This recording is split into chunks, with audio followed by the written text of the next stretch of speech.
খাচ্ছি দুজনে, এনার্জি নিচ্ছি, অবস্থা খারাপ হয়ে গেছে এটুকু হেঁটে। আর রোদের মধ্যেই বৃষ্টি হচ্ছে আমাদের কলকাতার মতো। আবার দেখতেই পাই না সূর্যমুখী, আর এখানে ভর্তি সূর্যমুখী হয়ে রয়েছে, ভর্তি। ওই থেকেই রাস্তাটা শুরু হলো। চলো ঘাংরিয়া। Everyone, welcome back to Koko live. আমি জানি না আমার কথা কতটা পরিষ্কার শোনা যাচ্ছে। And welcome from Govindghat. ভীষণ সুন্দর একটা জায়গা, পাশ দিয়ে এরকম নদী বয়ে যাচ্ছে। আমরা এখন আজকে বেরোচ্ছি এই মুহূর্তে, এখন 8:30 মতো বাজে।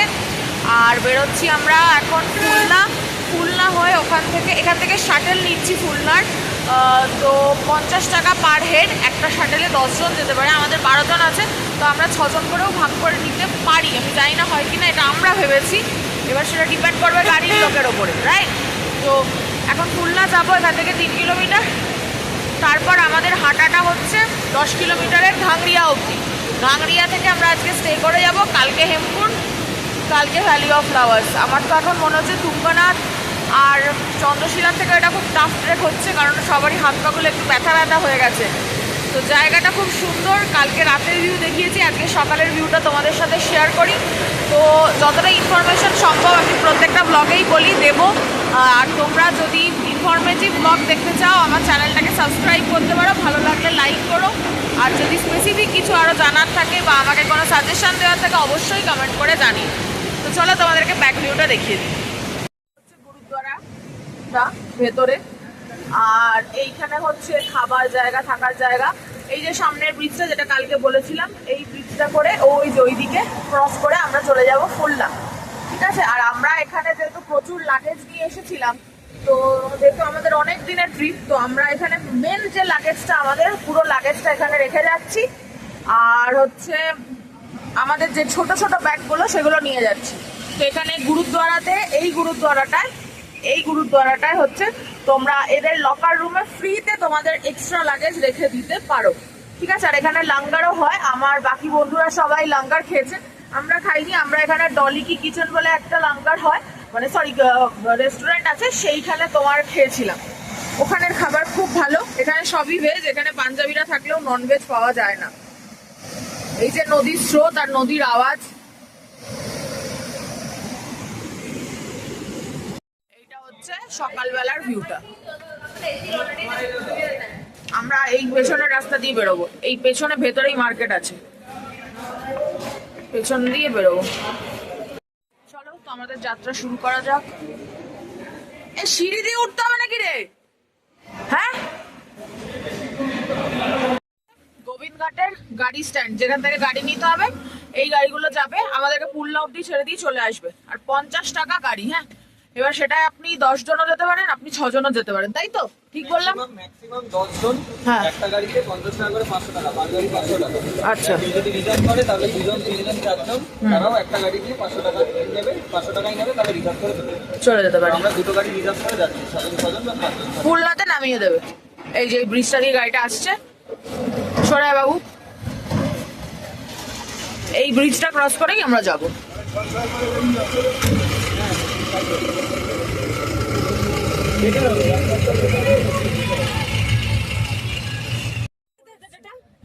তো আমরা গাড়িতে উঠে গেছি, আমরা এই গাড়িটায় 6 জন যাচ্ছে, রাহুল, সৌমেন, বুবু, ভাগ্নে, আমার বর আর আমি। তো আমরা বেরিয়ে পড়লাম।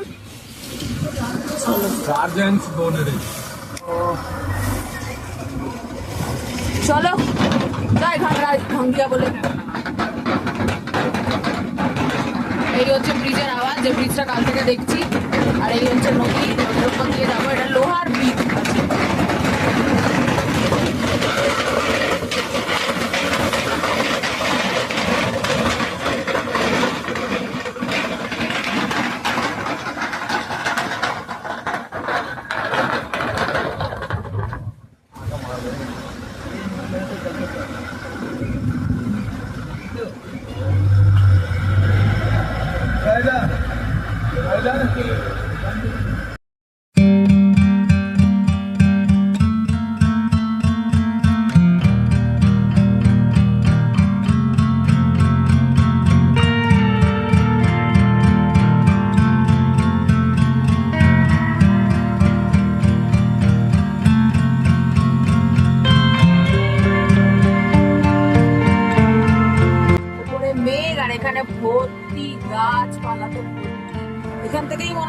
ভ্যালি অফ ফ্লাওয়ার শুরু হয়ে গেল, মানে প্রকৃতি এখানে কতটা বেশি সেটাই বোঝা যাচ্ছে।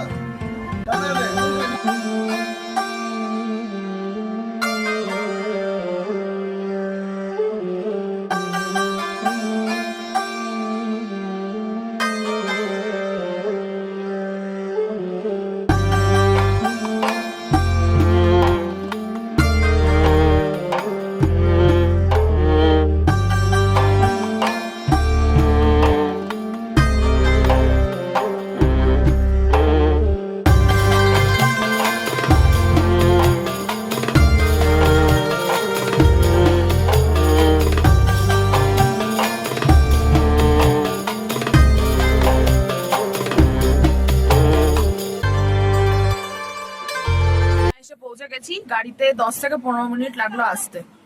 এই যে নিচ দিয়ে নদী বয়ে যাচ্ছে আর এইরকম একটা অসাধারণ ভিউ। আর এইখানেই এদের গাড়িগুলো থাকে আর কি। এখান থেকে আবার ওরা প্যাসেঞ্জার পেয়ে যাবে, পেয়ে এখান থেকে ওরা নিয়ে চলে যাবে প্যাসেঞ্জারকে। এই যে রাস্তাটা, এইখান থেকে আমাদের যাতায়াত শুরু হবে। এখানে লেখাই আছে 2 হুইলার পুলনা, দেখাচ্ছি দাঁড়াও। এই যে দেখো লেখা আছে এই জায়গাটা, এই যে পুলনা 2 হুইলার রাখার জায়গা। আর এই যে রাস্তাটা,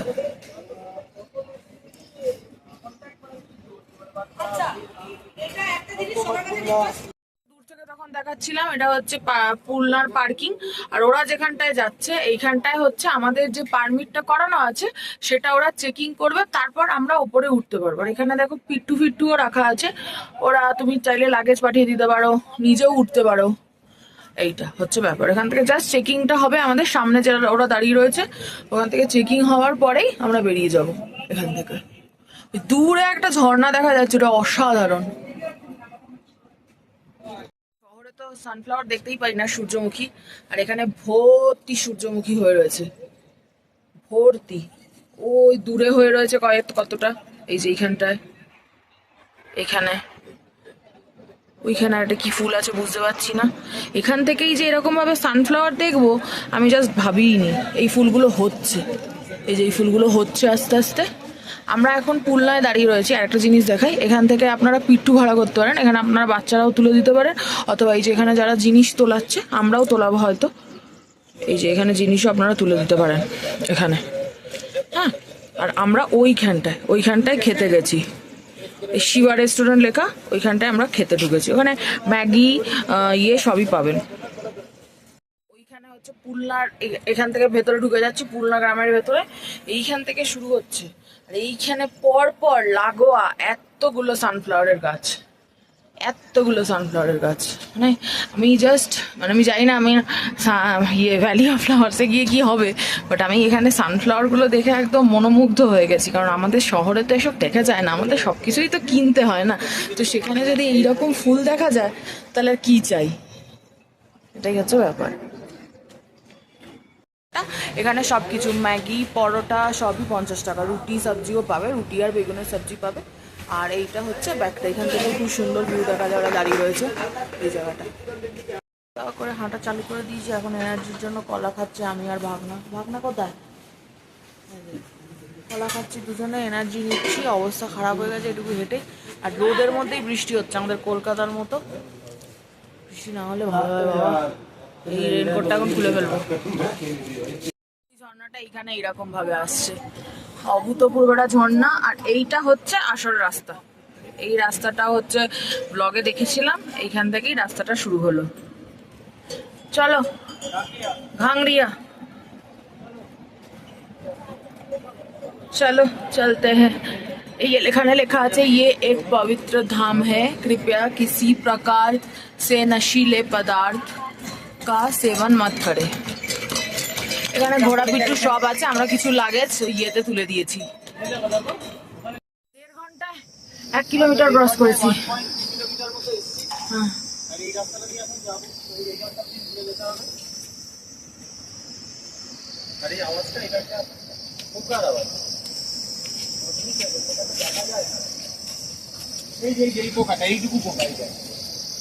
বসে আছে, দেখা এই যে পোকাটা তারে বসে আছে।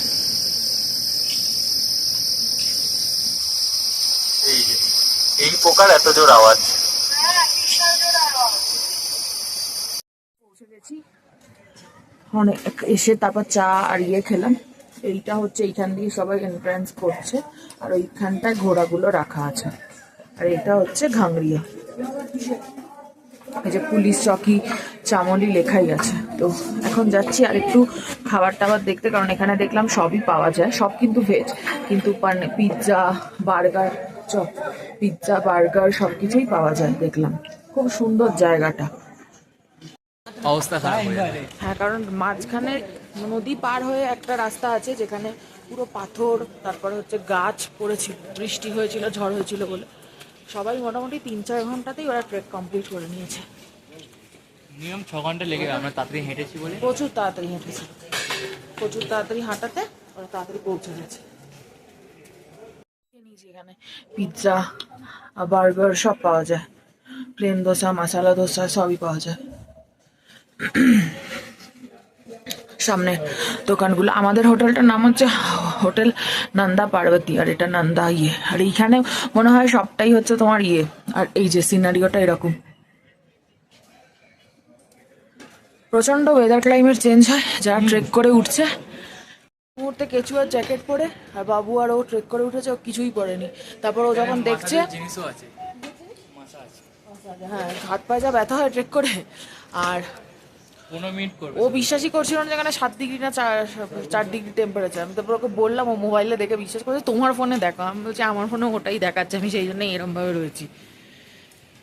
আর্টস বলে একটা জায়গা দেখতে পেয়েছি, এখানে লেখা আছে documentary films guide of valley of flowers. এখান থেকে বুকিংটা হয় আর কি। এখান থেকে হচ্ছে ভ্যালি অফ ফ্লাওয়ার হচ্ছে 4 কিলোমিটার, আর হেমকুণ্ড হচ্ছে 6 কিলোমিটার। এখান থেকেই যেতে হয় আর কি। গ্রামটা ছোট, যেরকম মানা ভিলেজের ছোট গ্রাম, পাহাড়ের এই যে দেখে বুঝতে পারছেন হয়তো এরকমই। তো এরকমই গ্রাম, এই ভেতরে যাচ্ছি যে আমরা, এই ছোট ছোট গলি, ছোট ছোট দোকান, ওদের শীতের জিনিসের, আর এরকম রেনকোট ফেনকোট সবই রাখে। লাঠি চাইলে নিতে পারবেন, এগুলো ভাড়া পাবেন, জুতো ভাড়া পাবেন, সবই পাবেন। জিজ্ঞেস করলাম, লাঠিগুলো কিনতে হয় 50 রুপিস, যেরকম আমরা কিনেছিলাম ওখান থেকে তুঙ্গনাথে ওঠার সময়। আর হচ্ছে ইয়ে, আর জুতোগুলো ভাড়া দেয় 150 টাকা করে বলে একটা নাম রয়েছে। তারপর এই পেছনে দেখলাম এই যে ঘাংরিয়া ইন বলে একটা হোটেল রয়েছে, অনেকটা মানে ভেতরটায় আসছি পুরো গলির মধ্যে। আর এই যে শীত বস্ত্রের দোকানও রয়েছে। এখানে ঠান্ডাটা অনেকটা বেশি, মানে আমরা ভাবিনি আগস্ট মাসে এতটা ঠান্ডা হবে আর কি। এইখানে সব পাহাড়ে কিন্তু সাউথ ইন্ডিয়ান খাবার প্রচুর পাওয়া যায়, কারণ আমি এই কদিন ঘুরে বুঝতে পেরেছি যে এখানে কিন্তু সাউথ ইন্ডিয়ান টুরিস্ট বেশ প্রচুর পরিমাণে আসে। সামনের ভিউটা এরকমই, পাহাড়ের গা দিয়ে কেটে কেটে গ্রামগুলোকে তৈরি করা, প্রচুর দোকান। এটাই একটা মেডিসিনের দোকান, হোটেল কুবের এখানটায়। না মেডিসিন নয়, এটা কি বুঝতে পারছি না। রুমস অ্যাভেলেবেলই বলছে এখানে, যদি আপনার মালিশ করাতে চান সেই দোকানও পেয়ে যাবেন। গোলাপ জামুন নিলাম, আমি গোলাপ জামুন খাবো।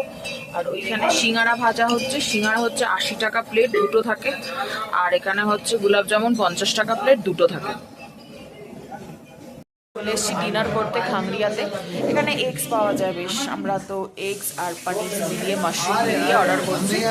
তো আমরা এখন খাওয়া দাওয়া করে নিই। আজকের ব্লগটা এইটুকুই, কালকে দেখি কি হয়, কি ডিসিশন হয়, কোথায় যাই সেই অনুযায়ী ব্লগ করে তোমাদেরকে দেখাবো। আশা করছি আজকের ব্লগটা দেখতে খুব ভালো লেগেছে। ভালো লাগলে লাইক কমেন্ট শেয়ার করুন। Thank you, good night.